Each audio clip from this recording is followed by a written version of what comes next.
En cuanto al tema que nos ocupa de la situación del periodismo deportivo, yo en principio tengo que decir que hay muchos periodismos deportivos. Es decir, no es lo mismo el periodismo deportivo vivido por José Ángel de la Casa o por Ángel Rodríguez, que los tenemos aquí con nosotros, que el que he podido vivir yo, o el periodismo deportivo que puede vivir alguien en un gabinete de prensa. Son absolutamente diferentes y yo incluso diría que tienen poco que ver entre sí. Nosotros, evidentemente, intentamos desde nuestro medio, desde SUR, hacer la mejor información deportiva. Tenemos los medios, tenemos los profesionales y intentamos estar en todos los lugares posibles para que nuestros lectores, que son la mayoría, tengan acceso a una información de primera mano.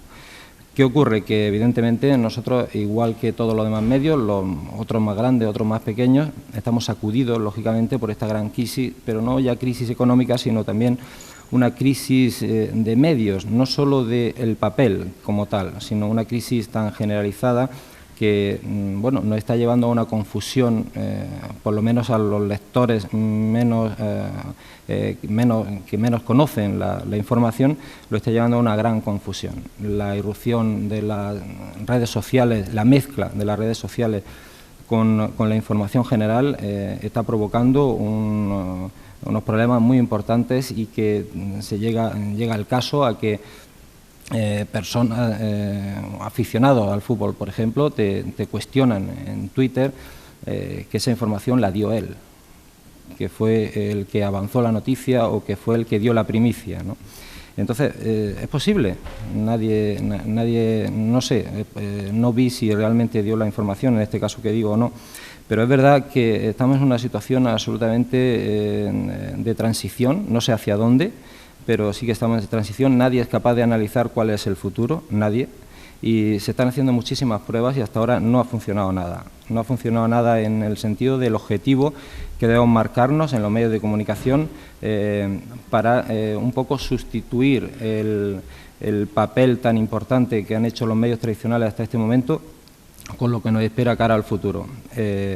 La información por Internet, la información gratuita, el que tu trabajo no valga nada al final, que tu trabajo se pueda expandir gratuitamente por todo el mundo, es un gran problema que nos llevará o nos está llevando a una depreciación absoluta en términos generales. Es verdad que seguirán existiendo los grandes comunicadores que ganarán muchísimo dinero, pero son muy pocos.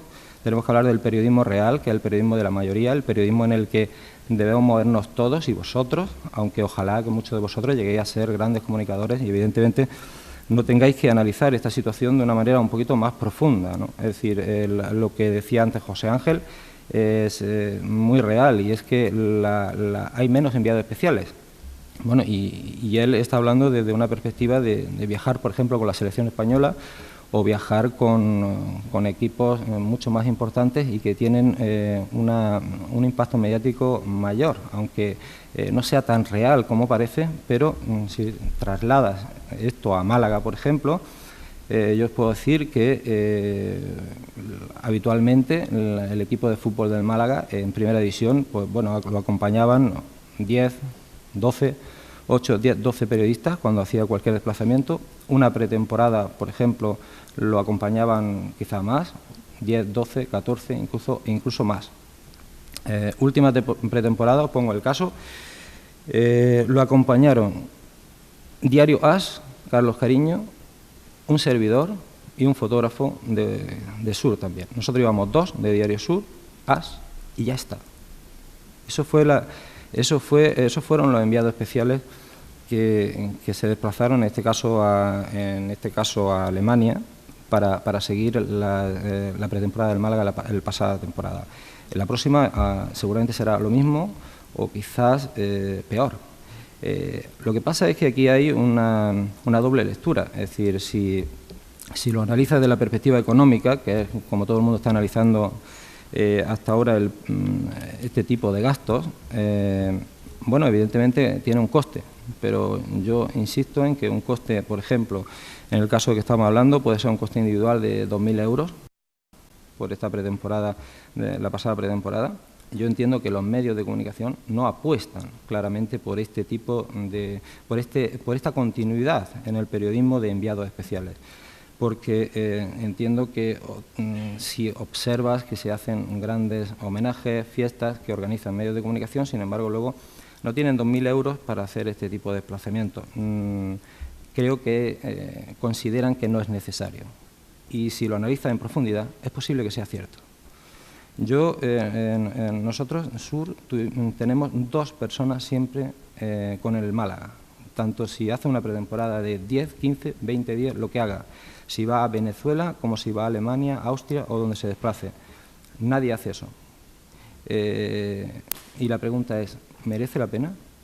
Es decir, ¿merece la pena el esfuerzo económico de un periódico local haciendo este desplazamiento, este desembolso, para que luego lleguen, no sé, otros medios a los que el Gabinete de Prensa del Málaga también le facilita información o la consiguen a través de otros medios o a través de Twitter y sean capaces de competir directamente, informativamente, con este despliegue?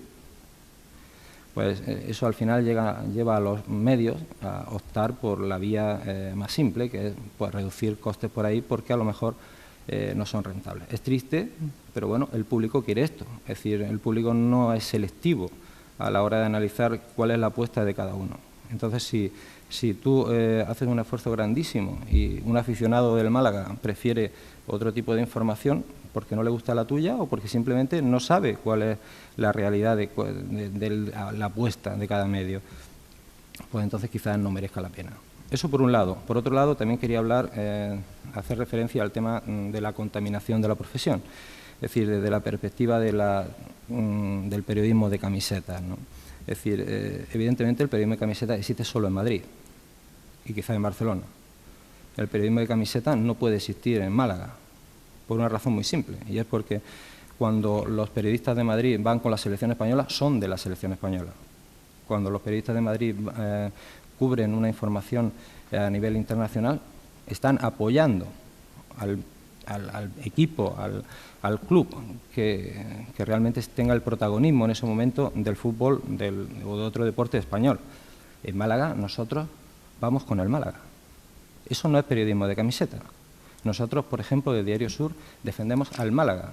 Eso no quiere decir que vayamos a ser, como decía alguien al principio, vamos a llegar más allá del Gabinete de Comunicación del Málaga defendiéndolo. No, no. Nosotros somos críticos y somos independientes, pero nosotros vamos con el Málaga. O sea, el triunfo del Málaga nos ayuda y el triunfo del Málaga nosotros lo perseguimos. Igual que el triunfo del Málaga, el que el turismo crezca o que cualquier otro ámbito de la sociedad malagueña funcione bien. Nosotros somos un periódico de Málaga, con lo cual siempre lo vamos a defender. Eso no es periodismo de camiseta.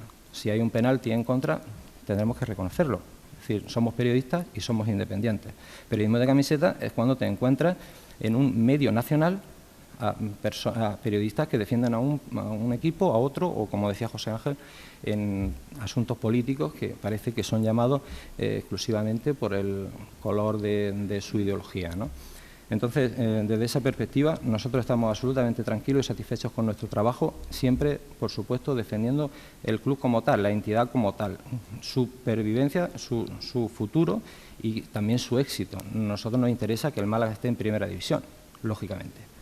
Y si nosotros pensáramos que jugando más o menos bien descendería el equipo y hay otro que se quedaría en primera división, intentaremos desde nuestra perspectiva analizar la situación desde una vertiente puramente local para nosotros, para intentar que el éxito se mantenga. Y por último, en esta primera intervención quería hablar de dos cosas. Una, la evolución que ha existido, el tema de la relación del periodista con en este caso, si hablamos de fútbol, con los futbolistas. Y yo entiendo que efectivamente ha habido varias etapas. Hay una primera etapa en la que era todavía más complicada que la actual, y era cuando ni siquiera existían los teléfonos móviles, con lo cual el contacto con el futbolista se haría en directo o solo podrías contactar con aquellos que tuvieran teléfono fijo, que eran muy pocos, porque si venían de fuera, generalmente siempre eran los de aquí. Luego, evidentemente, la llegada del teléfono móvil nos permitió tener absolutamente controlado al 100% de los futbolistas, al 100%, a todos los jugadores, por ejemplo, en el caso del fútbol y en otros deportes también. Sin embargo, es verdad que últimamente, en los últimos años, sobre todo después de la llegada en el caso del Málaga, del Jeque y sobre todo Gesualdo Ferreira, que fue el entrenador que tuvo en primer lugar, puso todas las restricciones posibles, pues bueno, ha habido más dificultades, podemos hablar, como decía Ángel, con los futbolistas a nivel particular, pero no como antes, ¿no? La situación ha ido cambiando de una forma progresiva, pero no depende ya solo del momento actual, sino también de qué equipo se trata. El Málaga se transformó intentando ser equipo grande y eso llevó a las restricciones. Tú vas a Gijón, al Sporting, ahora está en segunda, pero está en primera y conozco el equipo perfectamente y tiene acceso a los jugadores de una manera fácil en primera división. Es idiosincrasia de cada uno de los sitios. Y por último, en relación a lo que decía Patricia, en un tema personal, yo sí creo que se puede compatibilizar la vida familiar y la vida profesional en primera línea. Es verdad, como dice ella, que es muy complicada, pero mi ejemplo, mi mujer es periodista, también trabajando en primera línea, y yo también. Tenemos hijos y no tenemos ningún problema, aunque es verdad que es difícil y complicado. Gracias.